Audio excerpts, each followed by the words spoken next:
بسم اللہ الرحمن الرحیم الحمد للہ کفا وسلام علی عباده الذین اصطفى اما بعد فاعوذ باللہ من الشیطان الرجیم بسم اللہ الرحمن الرحیم یا ایہا الذین آمنوا اطیعوا اللہ واطیعوا الرسول واولو الامر منکم فَإِن تَنَازَعْتُمْ فِي شَيْءٍ فَرُدُّوهُ إِلَى اللَّهِ وَالرَّسُولِ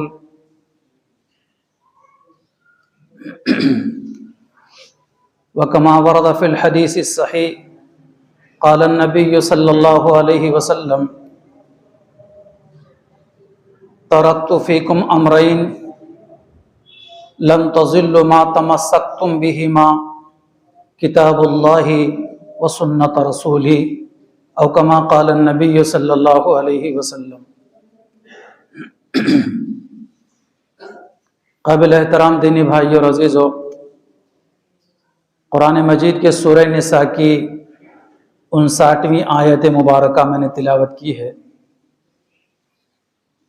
اللہ تبارک و تعالیٰ نے اہل ایمان کو اس آیت مبارکہ میں 3 پیروی اور اتباع کرنے کا حکم دیا گیا ہے، ان کی بات ماننے کا حکم دیا گیا ہے۔ کون ہیں وہ 3؟ اللہ پاک خود ہی فرماتے ہیں اہل ایمان سے کہ یا ایھا الذین آمنو، اے ایمان والو، اطیعوا اللہ۔ سب سے پہلے نمبر پہ یہ ہے کہ تم اللہ کی اطاعت کرو۔ اس لیے اللہ کی اطاعت کریں گے کہ وہ ہمارا خالق و مالک ہے، جس نے پوری کائنات اور کائنات کا ذرے ذرے کو پیدا کیا ہے۔ اس کی نہیں مانیں گے تو اور کس کی مانیں گے؟ اس کی مانیں گے تو فرما برداروں میں شمار ہوگا، اور اگر اس کی نہیں مانیں گے تو اس کے نافرمان بندوں میں شمار ہوگا۔ اللہ تعالیٰ نے اپنے فرما بردار بندوں کے لیے آخرت میں مرنے کے بعد قیامت کے دن جنت اور جنت کے لازوال نعمتیں رکھی ہیں، اور نافرمانوں کے لیے اللہ تعالیٰ نے جیل خانہ، جیسے دنیا کے مجرموں کے لیے دنیا میں جیل خانے ہوتے ہیں، اسی طرح اللہ تبارک و تعالیٰ نے اپنے نافرمان بندوں کے لیے جیل خانہ بنایا ہے، جہاں طرح طرح کی سزائیں دی جاتی ہیں، جسے جہنم کہا جاتا ہے۔ اللہ تعالیٰ ہمیں اپنے نافرمان بندے بننے سے ہماری حفاظت فرمائے، اور اپنے فرما بردار شکر گزار بندوں میں ہمارا شمار فرمائے۔ ایک تو یہ کہ اللہ کی اطاعت کی جائے۔ اسی آیت مبارکہ میں دوسرے نمبر پر فرمایا کہ وَأَطِيعُوا الرَّسُولَ، کہ تم اللہ کے رسول کی اطاعت کرو، فرما برداری کرو۔ ظاہر بات ہے اللہ تعالیٰ خود ہی فرما رہے ہیں کہ تم میرے رسول کی اطاعت کرو، تو یہ اطاعت کرنا بھی ہمارے لیے ضروری ہو جاتا ہے۔ خود اللہ کے نبی علیہ الصلوۃ والسلام فرماتے ہیں کہ میری اطاعت کرنا، میری اتباع کرنا، میری پیروی کرنا اللہ کی اطاعت کرنا ہے۔ قرآن کریم کی آیت ہے، قل، اے نبی محمد آپ کہہ دیجئے اپنے امت کے لوگوں سے، ان کنتم تحبون اللہ، اگر تم اللہ سے محبت کرنا چاہتے ہو، فاتبعونی، تو میرا اتباع کرو، یعنی حضرت محمد صلی اللہ علیہ وسلم کا اتباع کرو۔ یحببکم اللہ، اللہ تم سے خود ہی محبت کرنے لگ جائیں گے، یعنی اللہ کے محبوب بندوں میں تمہارا شمار ہونے لگے گا۔ اور یہ بہت بڑی سعادت مندی کی بات ہے کہ اللہ کے محبوب پسندیدہ بندوں میں کسی کا شمار ہو جائے۔ یہ اللہ کسی بندے کے تعلق سے کہہ دے کہ یہ میرا پسندیدہ بندہ ہے، میں اس سے محبت کرتا ہوں۔ اور کس سے محبت کرتے ہیں؟ اللہ تعالیٰ خود ہی قرآن مجید میں بیان فرمایا کہ تم اللہ کے نبی سے محبت کرو، اللہ خود تم سے محبت کریں گے۔ ساتھ ہی ساتھ محبت کرنے کے ساتھ ساتھ اللہ تعالیٰ تمہارے گناہوں کو معاف بھی کر دیں گے۔ یغفر لکم ذنوبکم واللہ غفور الرحیم، اللہ تعالیٰ تو ہے ہی بخشنے والے اور بڑے رحم کرنے والے۔ تو نمبر 1 پر اللہ کی اطاعت کی جائے، نمبر 2 پر اللہ کے رسول کی اطاعت کی جائے، نمبر 3 پر وَأُولُو الْأَمْرِ مِنْكُمْ، کہ تم میں جو اہل علم ہیں اور تمہارے جو حکمران ہیں تم ان کی اتباع کرو۔ لیکن یہاں حکمرانوں کی اتباع اور علماء کی اتباع کرنے میں خاص طور پر ایک نقطہ یاد رکھنا چاہیے، اگر وہ نیکی کے کاموں ہی میں ان کی اتباع کی جائے گی، برے کاموں میں اتباع نہیں کی جائے گی۔ کوئی اگر حکمران غلط بات کا حکم دیتا ہے یا کوئی عالم دین غلط بات کا حکم دیتا ہے تو ہرگز اس کی بات نہیں مانی جائے گی۔ ہاں، نیکی کے کاموں میں، حق باتوں میں، سچی رہنمائی میں ضرور ان کی بات مانی جائے گی۔ نبی کریم علیہ السلام کا مبارک زمانہ ہے، آپ علیہ السلام نے ایک مرتبہ جنگ کے لیے، جہاد کے لیے آپ نے لشکر روانہ فرمایا۔ لشکر روانہ ہو گیا اور ایک صاحب کو امیر لشکر بھی طے فرما دیا۔ تو تھوڑی دور جانے کے بعد اس لشکر کے امیر نے ایک آگ روشن کی۔ آگ روشن کرنے کے بعد سارے مجاہدین کو حکم دیا کہ اس آگ میں کود جاؤ۔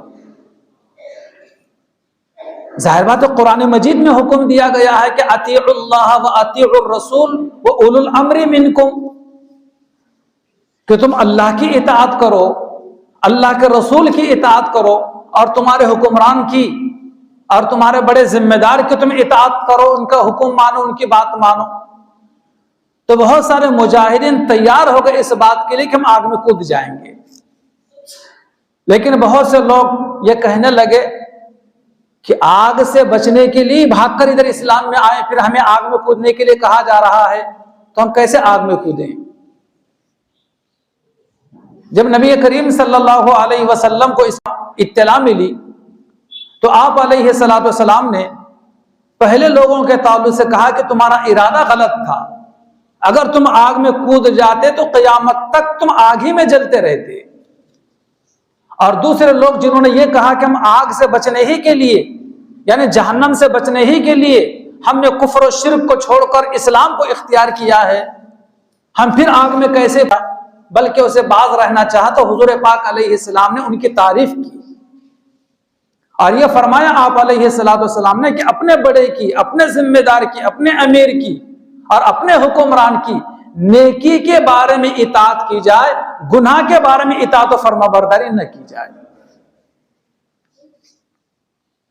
تو یہ تین چیزیں، اللہ کی اطاعت، اللہ کے رسول کی اطاعت، اور تمہارے حکمران، تمہارے علماء اور تمہارے عمراء کی اطاعت کرنا، ان کی اتباع کرنا۔ پھر فرمایا کہ زندگی میں کبھی اختلاف ہو جائے، کبھی لڑائی ہو جائے، کبھی جھگڑا ہو جائے تو کیا کیا جائے، کہاں جائیں؟ اللہ تعالیٰ نے قرآن مجید یہی بیان فرمایا، اگر زندگی میں کبھی کسی سے لڑائی جھگڑا ہو جائے تو تم اللہ کے رسول کی طرف رجوع کرو کہ اس معاملے میں، اس لڑائی کے معاملے میں، جھگڑے کے معاملے میں اللہ کیا کہتے ہیں، اللہ کے رسول کا کیا طریقہ ہے، آپ کی کیا تعلیمات ہیں۔ تو محترم بزرگوں اور دوستو، زندگی میں کبھی بھی کچھ ہو جائے تو اس مسئلے کے حل کے لیے، جھگڑے کے حل کے لیے اللہ تعالیٰ نے ہمارے پاس قرآن رکھا ہے، شریعت رکھی ہے، سنت رکھی ہے، اس میں دیکھنا چاہیے۔ اب ظاہر بات ہے کہ اس چیز کو ہر آدمی کھنگال نہیں سکتا، قرآن و حدیث کو دیکھ نہیں سکتا، سمجھ نہیں سکتا، تو قرآن و حدیث کے جو ماہرین ہیں، قرآن و حدیث کے جو جاننے والے ہیں، ان کی طرف جا کر ان سے رجوع کیا جائے کہ فلاں صاحب سے ہمارا جھگڑا ہو گیا ہے، یا ہمارا دونوں میاں بیوی کا جھگڑا ہو گیا ہے، یا میرے اور میرے والد صاحب کے درمیان جھگڑا ہو گیا ہے، یا میرے پڑوسی کے درمیان میں جھگڑا ہو گیا ہے،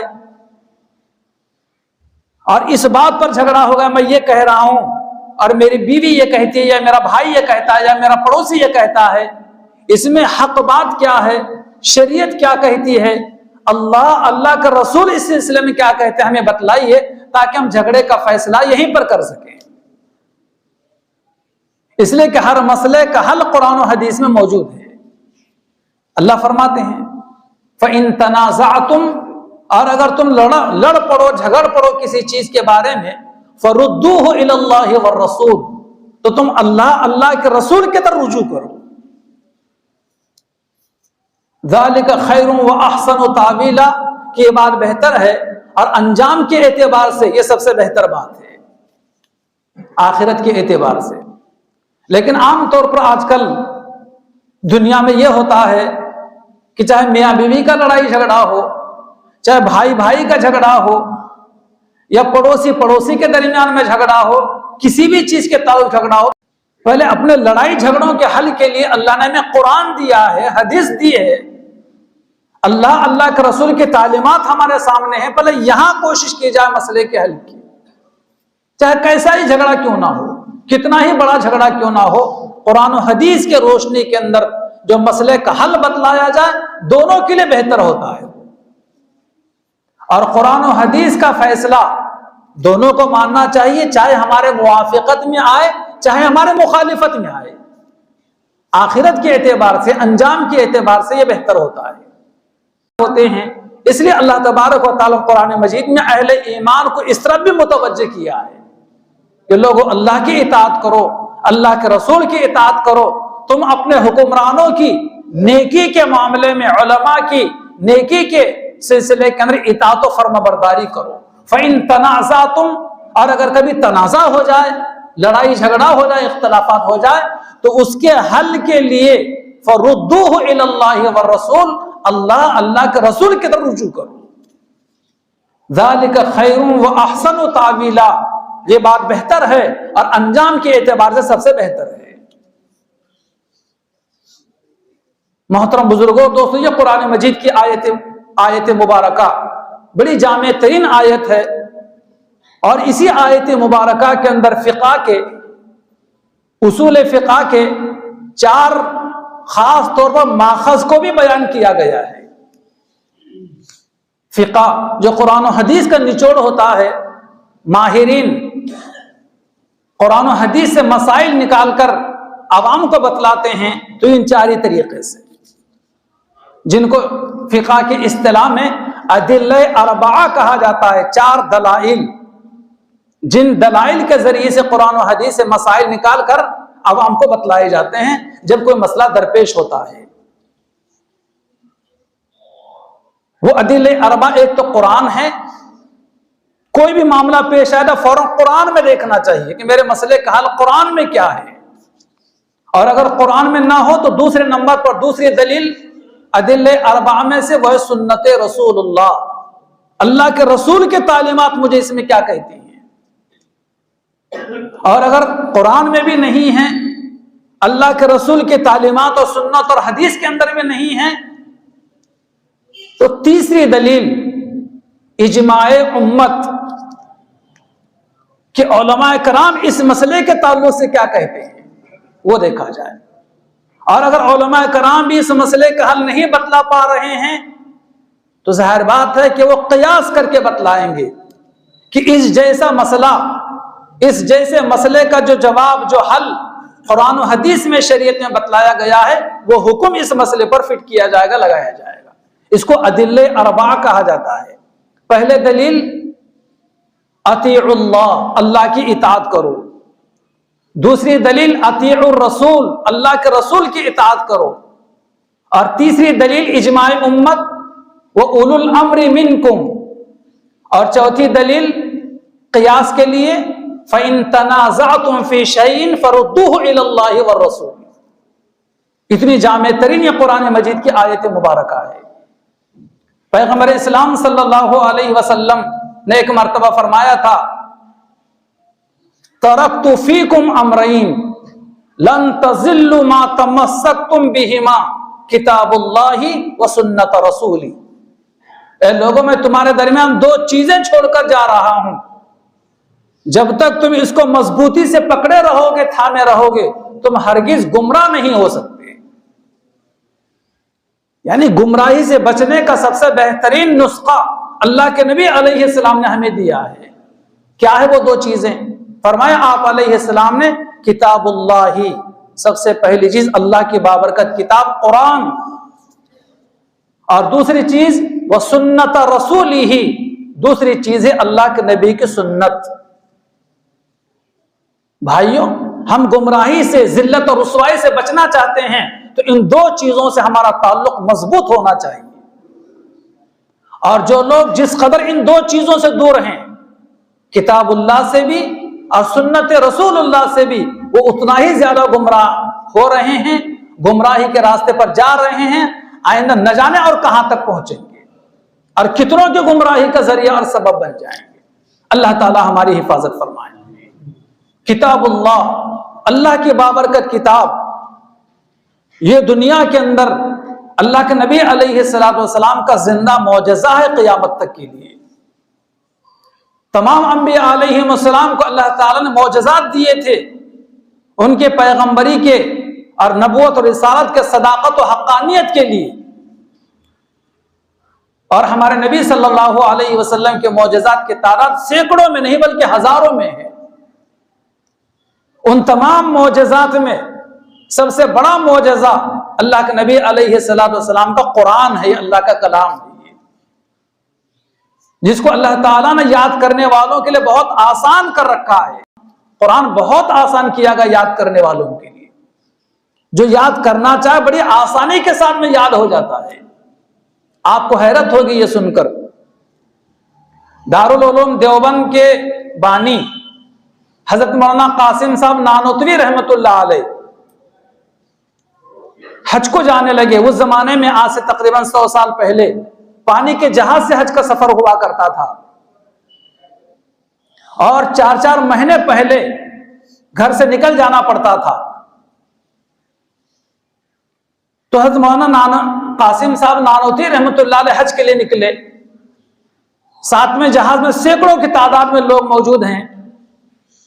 جہاز ہی کے اندر رمضان کا چاند نظر آ گیا۔ لوگوں کو تشویش پیدا ہو گئی کہ اب تراویح ہمیں کون پڑھائے گا، قرآن کون سنائے گا ہمیں؟ ہر سال ہم قرآن سنتے ہیں تراویح میں، اس سال شاید ہم قرآن کی تراویح سے محروم ہو جائیں گے۔ حضرت مولانا قاسم صاحب نانوتوی رحمت اللہ علیہ بانی دارالعلوم دیوبند حافظ قرآن نہیں تھے، بہت بڑے عالم دین تھے۔ انہوں نے کہا کہ میں قرآن سناؤں گا تراویح کے اندر۔ چنانچہ روزانہ بیٹھ جاتے تھے قرآن یاد کرنے کے لیے، صبح سے لے کر مغرب تک ایک پارہ یاد کرتے تھے زبانی، اور عشاء کی نماز کے بعد تراویح میں ایک پارہ سنایا کرتے تھے۔ اسی جہاز کے اندر 1 مہینے میں پورے حافظ قرآن وہ بن گئے۔ آپ نے نام سنا ہوگا حضرت مولانا حسین احمد مدنی رحمت اللہ علیہ اور شیخ الہند مولانا محمود الحسن دیوبندی رحمت اللہ علیہ، یہ ہمارے ملک کی جنگ آزادی کے کمانڈر رہ چکے ہیں، یہ سپہ سالار رہ چکے ہیں یہ، اور انگریزوں کے خلاف جنگ لڑنے کی وجہ سے ان دونوں کو جیل میں داخل کر دیا گیا تھا، قید کر دیا گیا تھا۔ شیخ الہند مولانا محمود الحسن استاذ ہیں اور مولانا حسین احمد مدنی ان کے شاگرد ہیں، استاد شاگرد دونوں کو جیل میں داخل کر دیا گیا۔ اور چونکہ مولانا حسین احمد مدنی بھی حافظ قرآن نہیں تھے اور شیخ الہند علیہ الرحمہ وہ بھی حافظ قرآن نہیں تھے، استاذ نے اپنے شاگرد سے کہا مدنی علیہ الرحمہ سے کہ حسین اب اس مرتبہ رمضان ہمارے جیل میں گزر رہے ہیں، اب ہمیں قرآن کون سنائے گا؟ مولانا حسین احمد مدنی نے اپنے استاد سے کہا کہ حضرت آپ پریشان نہ ہو، انشاءاللہ میں تراویح میں قرآن سناؤں گا۔ انہوں نے کہا کہ آپ تو حافظ نہیں ہیں، انشاءاللہ میں تراویح میں قرآن سناؤں گا۔ یاد کرنے کے لیے بیٹھ گئے، صبح فجر کی نماز کے بعد پارہ یاد کرنے کے لیے بیٹھ جاتے، مغرب سے پہلے پارہ یاد کرنا ان کو مکمل ہو جاتا، عشاء کی نماز کے بعد جیل میں تراویح میں جو ہے قرآن سنایا کرتے تھے، جیل میں حافظ قرآن بنے، وہ بھی 1 مہینے میں۔ ائمہ اربعہ جن کی پوری دنیا تقلید کرتی ہے، سب سے بڑے امام صاحب امام اعظم ابو حنیفہ رحمت اللہ علیہ، دوسرے امام صاحب امام شافعی رحمت اللہ علیہ، تیسرے امام صاحب امام مالک رحمت اللہ علیہ، اور چوتھے امام احمد ابن حنبل رحمت اللہ علیہ۔ یہ 4 ائمہ اربعہ انہیں کہا جاتا ہے، پوری دنیا ان کی تقلید کرتی ہے، ہزاروں ان کے شاگرد ہوئے ہیں۔ امام اعظم ابو حنیفہ رحمت اللہ علیہ، ان کے حلقے درس میں مسجد کے اندر سینکڑوں کی تعداد میں طلبہ ہوا کرتے تھے، لیکن ان کی شاگردی میں آنے کے لیے ایک شرط تھی جو حافظ قرآن ہوتا انہی کو وہ تعلیم دیا کرتے تھے، حدیث کی، فقہ کی، جو بھی تعلیم دیا کرتے تھے وہ شرط تھی حافظ قرآن ہونا۔ امام محمد رحمۃ اللہ علیہ ان کے مجلس میں آئے اور کہنا شروع کیا کہ حضرت میں روزانہ اب میں آپ کے درس میں شریک ہو جایا کروں گا۔ تو حضرت امام صاحب رحمۃ اللہ علیہ یعنی امام ابو حنیفہ رحمۃ اللہ کہا کہ کیا اب حافظ قرآن ہیں؟ امام محمد نے کہا کہ نہیں، میں حافظ تو نہیں ہوں۔ کہا کہ میری شرط یہ ہے کہ میرے درس میں حاضر ہونے کے لیے حافظ قرآن ہونا۔ اگر اب حافظ قرآن ہے تو بیٹھیے ورنہ چلے جائیے یہاں سے اٹھ کر۔ چلے گئے اٹھ کر، لیکن چاہتے تھے اتنی عظیم شخصیت کے شاگرد بنے، گھر چلے گئے اور اللہ کے بابرکت کلام کو یاد کرنا شروع کر دیا، رات دن یاد کرنا شروع کر دیا۔ ایک ہفتے کے بعد لوٹ کر آئے اور امام اعظم ابو حنیفہ رحمۃ اللہ علیہ کے سامنے بیٹھ کر کہنے کہ حضرت میں آپ کا شاگرد بننا چاہتا ہوں، آپ کے درس میں روزانہ شریک ہونا چاہتا ہوں۔ تو امام اعظم ابو حنیفہ رحمۃ اللہ نے کہا کہ کیا تم وہی نہیں، ایک ہفتہ پہلے میں تم کو اٹھا دیا تھا کہ تم میرے درس میں نہیں شریک ہو سکتے، اس لیے تم حافظ قرآن نہیں ہو؟ کہا کہ حضرت میں وہی ہوں۔ پھر کیوں آئے ہو لوٹ کر؟ تو کہا کہ حضرت میں حافظ بن چکا ہوں، آپ اپنے شاگردوں میں سے جس کو چاہے حکم دے دیں، میرے حفظ کا امتحان لے لیں۔ 8 دن میں صرف ایک ہفتے کے اندر حافظ قرآن بن کر آئے، ایک ہفتے۔ اس سے بھی تعجب خیز بات میں آپ کو بتلا دوں، ہشام کلبی رحمۃ اللہ علیہ اپنے زمانے کے بہت بڑے عالم گزرے، بہت بڑے محدث گزرے ہیں۔ ہشام کلبی، علماء کی مجلس تھی، علماء میں اس بات کا تذکرہ چھڑا کہ وہ جو بیٹھے ہوئے ہیں ہشام کلبی بہت زبردست عالم ہے، ان کا علم بڑا زبردست علم ہے ان کا۔ لیکن کسی نے کہا اسی درمیان آہستہ آواز سے کہ ٹھیک ہے بہت زبردست عالم ہے لیکن حافظ نہیں ہے نا وہ۔ اب وہ کسی طریقے سے آواز ان کے کان تک پہنچ گئی اور انہوں نے ٹھان لی اس بات کو کہ میں ضرور حفظ کروں گا اور قرآن یاد کرنا شروع کیا۔ تیسرے دن علماء کے مجلس بلائی گئی اور علماء کے درمیان بیٹھ کر یہ کہا کہ آج سے 3 دن پہلے کسی نے یہ کہا تھا کہ ہشام کلبی زبردست عالم ہے لیکن حافظ قرآن نہیں ہے۔ الحمدللہ میں حافظ قرآن 3 دن میں بن چکا ہوں، آپ میں سے جو میرا امتحان لینا چاہے، جہاں سے قرآن سننا چاہے سن لیجئے۔ تو قرآن ایسی چیز ہے جو یاد کرنے والوں کو یاد ہو جاتا ہے۔ کتنے لوگ ایسے ہیں 6 مہینے میں کوئی حافظ قرآن بن گیا، کوئی 100 دن میں حافظ بن گیا۔ ابھی پچھلے اتوار کو دارالعلوم عثمان نگر میں جانا ہوا تھا، ایک جلسہ ہوا وہاں پر کافی بڑا، کہ تقریباً 3 بچے ایسے تھے اس میں عثمان نگر کے مدرسے کے اندر جو 8 سے 10 مہینے میں حافظ قرآن ہو گئے۔ 8 سے 10 مہینے میں استاد نے کھڑے ہو کر اعلان کیا کہ یہ بچے، ایک بچہ تو اس میں صرف 11 سال کا بچہ ہے حافظ قرآن، یہ قرآن کا معجزہ ہے۔ تو یہ نبی پاک علیہ السلام جو فرمایا ترکت فیکم امرین، کہ لوگوں میں 2 چیزیں تمہارے درمیان چھوڑ کر جا رہا ہوں، لن تضلوا، تم ہرگز گمراہ نہیں ہو سکتے، ما تمسکتم بہما، جب تک تم ان 2 چیزوں کو مضبوط تھامے رہو گے۔ کون سی 2 چیزیں ہیں؟ کتاب اللہ و سنت رسولہ، ایک اللہ کا بابرکت کلام قرآن اور دوسرے اللہ کے نبی کی سنت۔ ماضی میں جب جب لوگوں نے اس پر عمل کیا، اس کو مضبوطی سے پکڑے رہا تو کامیابی ان کے قدم چومتی تھی۔ اور جب سے مسلمانوں نے قرآن کو پشے پشت ڈال دیا ہے، قرآن کو دیکھنا چھوڑ دیا ہے، تو ذلت و گمراہی نے ان کے گھر کا دروازہ دیکھ لیا ہے۔ گھر بیٹھے مسلمان ذلیل ہو رہے ہیں۔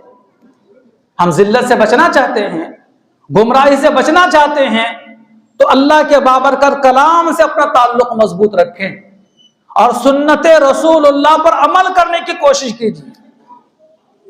آج شرم آتی ہے سنتوں پر عمل کرنے کے لیے، لوگ کیا کہیں گے؟ قیامت کے دن یہ کہہ کر اپنا دامن بچا سکتے ہیں کہ لوگوں کے ڈر سے میں سنت پر عمل کرنا چھوڑ دیا تھا؟ نہیں بچ سکتے۔ اس لیے ان 2 چیزوں سے اپنا تعلق مضبوط کیا جائے، قرآن سے بھی اور سنت رسول اللہ سے بھی۔ قرآن کے 5 حق ہیں، خدا کرے کہ ان 5 حق کو ہم ادا کرنے والے بنے۔ سب سے پہلا تو حق یہ ہے کہ قرآن پر ایمان لایا جائے کہ قرآن یہ وہ اللہ تعالیٰ کے بابرکت کلام کتاب ہے جس میں کسی قسم کوئی شک و شبہ نہیں ہے۔ ایک ایک لفظ، ایک ایک حرف، ایک ایک نقطہ، ایک ایک زیر و زبر سارا کا سارا صحیح ہے۔ لا ریب فی، اس میں کوئی ریب نہیں ہے، کوئی شک و شبہ نہیں ہے۔ اس بات پر ایمان لایا جائے کہ اللہ کا بابرکت کلام ہے۔ دوسرا قرآن کا حق یہ ہے کہ قرآن کی تلاوت کی جائے۔ آج مہینوں گزر جاتے ہیں قرآن کو کھول کر ہم نہیں دیکھتے، حالانکہ ماں باپ نے ہم کو بچپن میں قرآن پڑھایا ہوا ہوتا ہے، لیکن مہینوں نہیں دیکھتے، طاقوں میں رکھے دھول کھاتا رہتا ہے۔ ماجد دیوبندی نے کیا خوب کہا تھا، ہر لفظ کو سینے میں بسا لو تو بنے بات، ہر لفظ کو سینے میں بسا لو تو بنے بات، طاقوں میں سجانے کے لیے قرآن نہیں ہے، طاقوں میں رکھا دھول کھاتا رہتا ہے۔ قرآن کا دوسرا حق یہ ہے کہ قرآن کی تلاوت کی جائے، اور قرآن کا تیسرا حق یہ ہے کہ قرآن کو سمجھنے کی بھی کوشش کی جائے کہ میرے خالق و مالک نے قرآن میں میرے لیے کیا کہا ہے، کس چیز کا حکم دیا ہے، کس چیز سے منع کیا ہے، زندگی کیسے گزاری جاتی ہے، کیسے مجھے قرآن میں بتلایا گیا ہے۔ قرآن کو سمجھنے کی بھی کوشش کی جائے۔ اور چوتھا قرآن کریم کا حق یہ ہے کہ قرآنی احکامات پر، قرآنی تعلیمات پر عمل کیا جائے۔ عمل سے بنتی ہے زندگی، جنت بھی جہنم بھی۔ عمل سے بنتی ہے زندگی، جنت بھی جہنم بھی۔ یہ خاکی اپنے فطرت میں نہ نوری ہے نہ ناری۔ عمل سے زندگی بنتی ہے، جیسے ہمارے اعمال ہوں گے ویسی ہماری زندگی بنے گی۔ اچھے اعمال ہیں، اچھے اخلاق ہیں، اچھے کردار ہیں، سنت و شریعت کے مطابق ہماری زندگی ہے، جنت والوں کی زندگی۔ خدا نہ کرے شریعت و سنت سے ہٹ کے ہماری زندگی ہے، جہنمیوں کی زندگی ہے۔ اللہ تعالی ہماری حفاظت فرمائے۔ اور قرآن کا 5واں حق، قرآنی احکامات کی اشاعت کی جائے، قرآنی تعلیمات کے تبلیغ کی جائے، دوسروں کو بھی یہ باتیں بتلائی جائے کہ قرآن میں یہ کہا گیا ہے، قرآن میں اس بات کا حکم ہے، قرآن میں اس بات سے منع کیا گیا ہے، لوگوں کو بتلایا جائے۔ آج جو لوگ مومن ہیں وہ کہتے بس اللہ کی کتاب پر ہمارا ایمان ہے، تلاوت کو تیار نہیں ہے۔ جو لوگ تلاوت کرتے ہیں، تلاوت ہی کو کافی سمجھتے ہیں، ایک قدم آگے بڑھ کر روزانہ ایک اللہ کے بابرکت کلام کی آیت سمجھنے کی کوشش نہیں کرتے۔ اور جو لوگوں، جن لوگوں کا دعویٰ ہے کہ ہم قرآن سمجھتے ہیں، وہ لوگ عمل سے کورے ہیں۔ بھائیو، اگر سمجھنے کی آپ کوشش کرتے ہیں بہت اچھی بات ہے، لیکن عمل کون کرے گا؟ عمل کے لیے بھی ایک قدم آگے بڑھیے۔ اور بہت سارے وہ لوگ ہیں جو سمجھتے ہیں کہ عمل ہی اصل چیز ہے، تلاوت کی ہم کو ضرورت نہیں اور اشاعت و تبلیغ کی ہم کو ضرورت نہیں ہے۔ ان کو ایک قدم آگے بڑھنا چاہیے، اللہ نے قرآن میں کیا کہا ہے دوسروں کو بتلانا چاہیے۔ تو حضور نے جو یہ فرمایا کہ لوگوں میں 2 چیزیں تمہارے درمیان چھوڑ کر دنیا سے جا رہا ہوں، ایک اللہ کا بابرکت کلام قرآن، اور دوسرے اللہ کے نبی کی سنت۔ سنت بہت بڑی چیز ہے۔ اللہ تبارک و تعالیٰ سنت کی وجہ سے جو ہے اللہ کا محبوب بندہ بھی بن جاتا ہے اور اللہ کی مغفرت کا ذریعہ بھی بن جاتا ہے سنتوں پر عمل کرنا۔ جیسے پچھلے جمعہ کے میں نے بتلایا تھا کہ سنتوں پر عمل کرنے کی وجہ سے اللہ تبارک و تعالیٰ اپنے سنت پر عمل کرنے والے بندے کی 4 طریقے سے اعزاز و اکرام کرتے ہیں۔ نیک لوگوں کے دلوں میں محبت اس کی ڈال دی جاتی ہے، گناہگار لوگوں کے دلوں میں اس کی ہیبت ڈال دی جاتی ہے، ڈر اور خوف اور دہشت ڈال دیا جاتا ہے۔ تیسرے یہ ہے کہ اللہ تعالیٰ کاروبار میں، رزق میں برکت عطا فرماتے ہیں۔ اور سنت پر عمل کرنے کے چوتھا فائدہ، چوتھا اعزاز یہ ہے کہ اللہ تبارک و تعالیٰ دین پر ثابت قدمی عطا فرماتے ہیں۔ کتنی بڑی چیز ہے یہ۔ اللہ تعالیٰ سے دعا ہے کہ اللہ پاک ہمیں قرآن و حدیث سے اپنا تعلق مضبوط کرنے کے توفیق عطا فرمائے، اور اب تک جو ہماری غفلت کی زندگی گزری ہے اللہ تعالیٰ ہمارے ماضی کو معاف فرمائے، مستقبل کو سوچ سمجھ کر زندگی گزارنے کی توفیق عطا فرمائے۔ آمین وآخر دعوانا ان الحمد للہ رب العالمین۔